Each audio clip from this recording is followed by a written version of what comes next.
Hello, how are you? Welcome back to my channel. I'm Alex, the Bareback Contessa, and I help you fill your home with things and people that you love. Today, we're starting a series that I'm really excited about, and it's called Thrift This, Not That. We're going to go room by room, and I'm going to talk about the things that are better to thrift versus to buy new.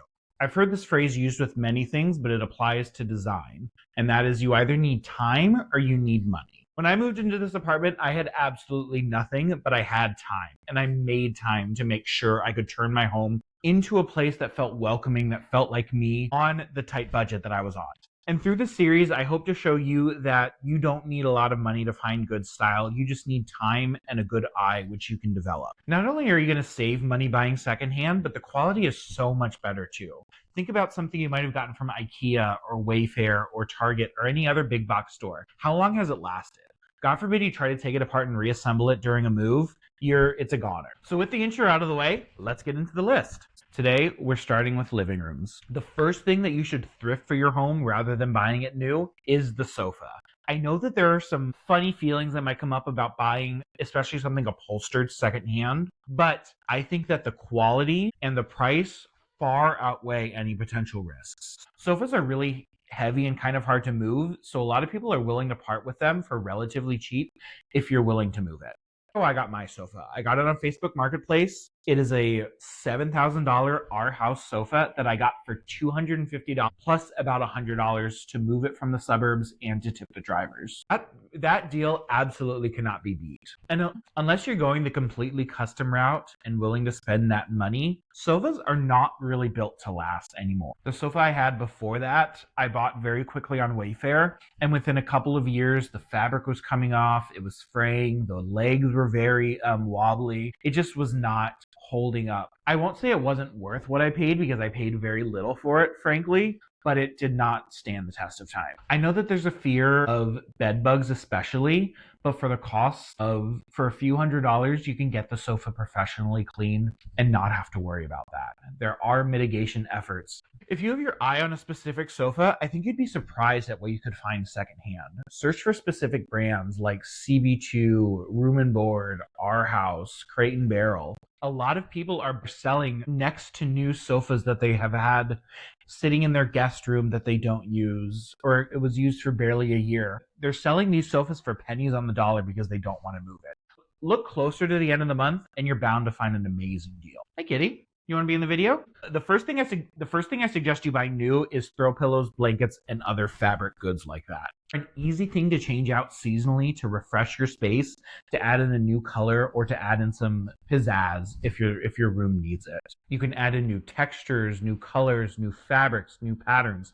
They're a really great way to give your space a little bit of seasonal flair without spending a lot of money. I would suggest buying down or down alternative inserts. IKEA has some really great and affordable ones, and then buying the covers separately. That way you can change them out really easily and they don't take up a lot of space to store. This is a great way to sample different styles without a big commitment. The next thing you should thrift for your living room is frames. Frames are so abundant in thrift stores and secondhand stores, and it's so much cheaper than buying them new.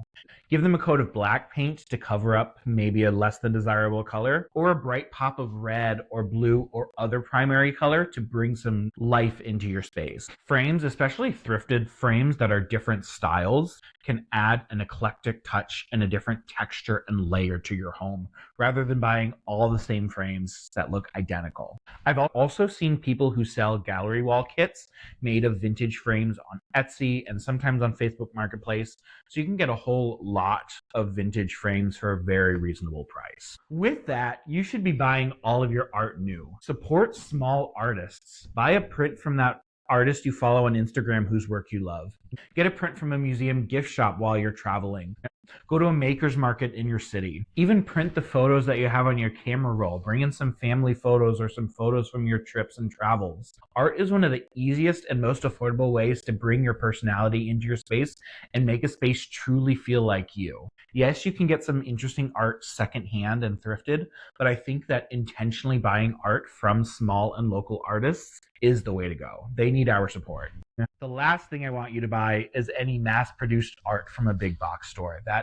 We're not doing that. In the year of our Lord 2025, we are not. The next thing you should thrift are case goods. Case goods is essentially anything wooden.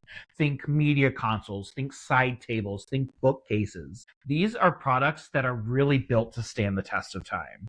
I think the perfect example of that is the Billy bookcase. Now, I love the look of it. I know a lot of people have done really great hacks for built-ins, but think about if you've ever tried to move a Billy bookcase or move a Calyx unit or any kind of IKEA furniture. Once you take them apart, they never quite go back together the same. Vintage and secondhand case goods are built to last.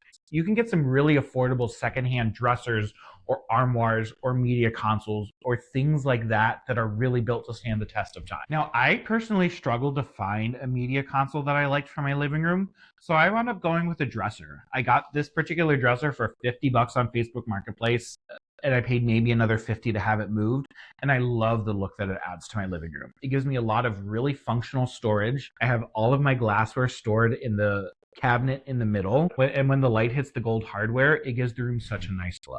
So think a little bit outside of the box when you're looking at some of these storage pieces and in how you could utilize them in your space. The next thing you should buy are styling objects. Just like art, they're a great way to add your personality and add your personal touch into your space.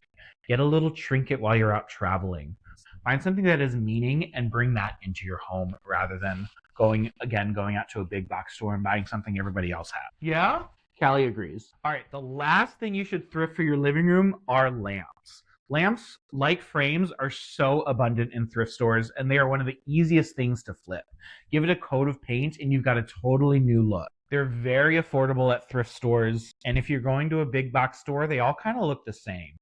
Lamps are a really great way to incorporate a new color or a new style or a new shape into your space. And because they're relatively affordable, especially if you're buying them secondhand, they're an easy thing to change in and out when you want to refresh your space. I move lamps around in my apartment all the time. If you're thrifting the lamp though, you really should buy a lampshade for it. The lampshades I see at thrift store, while there are some unicorns, usually are a little bit beat up and they're a little bit yellowed with time. Well, you can get away with a cheaper lamp. Having a cheap looking lampshade, especially if it's dirty, will really be noticeable. You can get some really nice standard lampshades for a very reasonable price. But if you've got a little bit more of a budget, I suggest going on Etsy or somewhere and getting custom lampshades. They will take your space to the next level.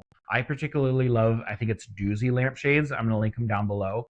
They're a big fat pleat. They come in multiple colors and sizes and different like spider shapes, different mounting attachments. And if you don't want to go the custom route, find a fabric that you love and cover the lampshade in it. All you really need is scissors and some spray adhesive. It's a super easy DIY. All right, so to wrap it all up, thrift larger pieces, especially if they're wooden. Buy smaller pieces that can be more easily changed in and out. Pieces that add to your personality and tell your story. The quality of furniture and bigger pieces is so much better than anything you're buying new today, especially if you're going to a higher end brand. Even if you're spending more money on a nicer brand, that doesn't necessarily equate to quality. And the last thing I want to remind you all, there's nothing wrong with buying placeholder pieces secondhand. Buying a sofa that you don't love but fits your space so you can have somewhere to sit is a-okay in my book. You'll avoid some of those impulse purchases on less than stellar quality items just because you saw something cute on social media. All right, thank you for watching today's video. If you liked what you saw, be sure you like it so the video gets shown to more cool people like you, and be sure to subscribe to see more. If you have any specific question, there's also a link down below to book a free consultation with me if you'd like to talk about your space. Thank you all so much. I'll see you next time. Bye.